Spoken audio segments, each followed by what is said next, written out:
We can all agree that having an identity is important, but it's also very complex. And it's so complex that some people might say they don't like putting a label on things, or they don't believe in labels. But really, having a tag to your character, putting things in a category, is a great way to connect with people of a similar mindset. People with similar interests, whether it's hobbies and activities, or ideologies and systems of belief, they need a way to find each other, and that isn't really possible without some form of a group identity. Another good thing about identities is even if you aren't involved with them directly, it's a good way to get part of an idea of a broad spectrum conception of other people's values. And so that's a great way, without learning the intricacies of something that you aren't involved with, you can get a general idea and have an understanding of what it stands for. I'm talking about identity in regards to identity politics. And starting from movements for social classes in the 1950s and 60s, the term originated in the 70s and has been in use since then. Identity politics is really a broad term that refers to the positions on politics centered or founded from social groups. And historically it can be useful. It has been useful for collating minority people groups to influence civil rights.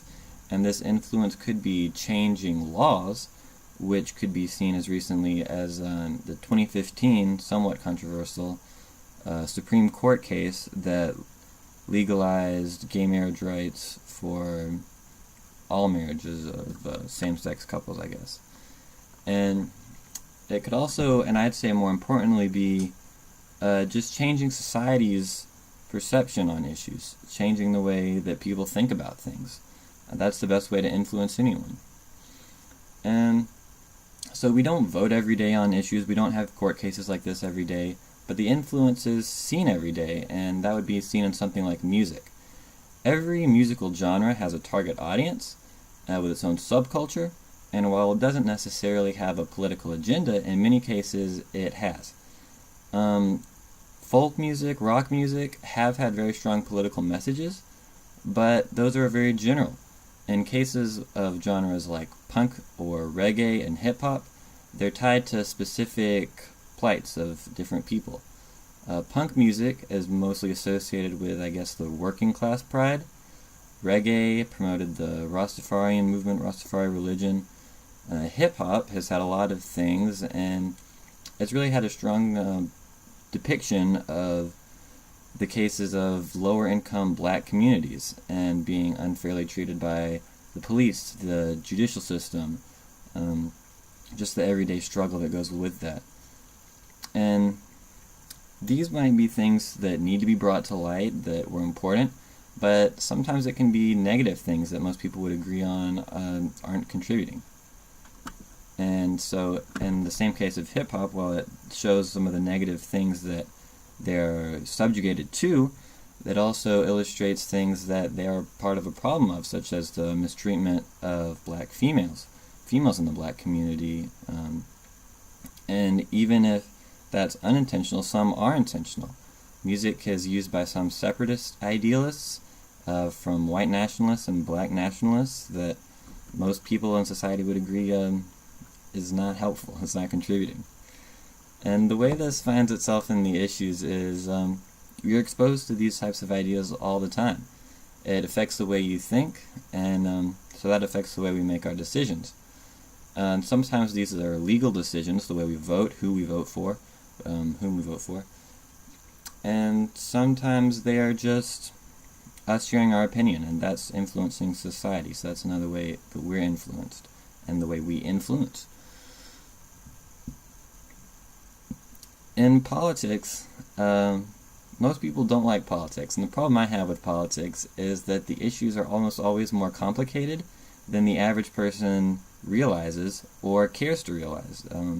People cared about having an opinion, but they don't care enough to get into the nitty-gritty of it.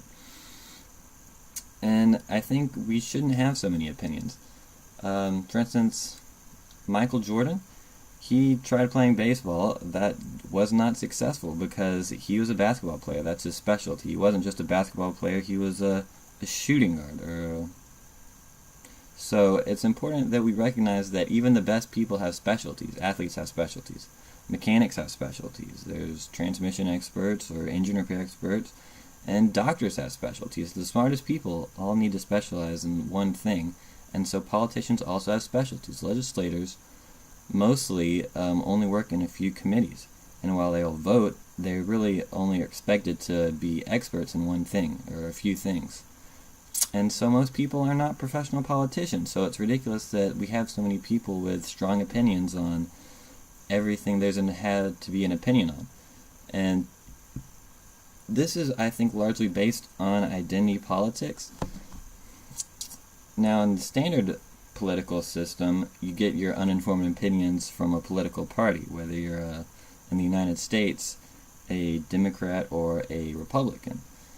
And so you might care about a few things, but by and large, you're just going to be told what to think, and that's kind of okay because you can't keep up. You need to feel like you're contributing. You want to know who to vote for, but you don't care enough to read about that person, so you just check Democrat or check Republican. And identity politics is the same thing. It's another way to have an opinion without really having an opinion. And it's a problem more so than just Democrat or Republican, because when you associate those ideas with your actual identity, the political part with the identity, people get more passionate about it and they have more emotions. And this doesn't really work because you get more passionate without having more real knowledge. And so without the knowledge to back it up, you're just sort of creating a further divide. You're not really knowing what you're talking about or changing anyone's mind. You just sort of are offended and want to talk about it. And identity politics itself, it just doesn't work because identity politics is stereotyping, and while at first it might have been positive stereotyping to bring people together, it's still stereotyping, and that takes away an individual's voice and an individual opinion. So the only real solution to identity politics is a personal solution. There's not much legislative you can change.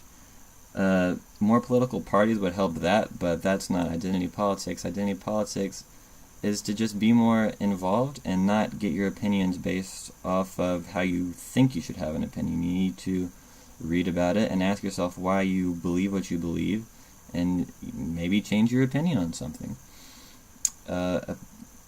Forming your opinions from research, and then most importantly only sharing your opinions and making claims about political related issues.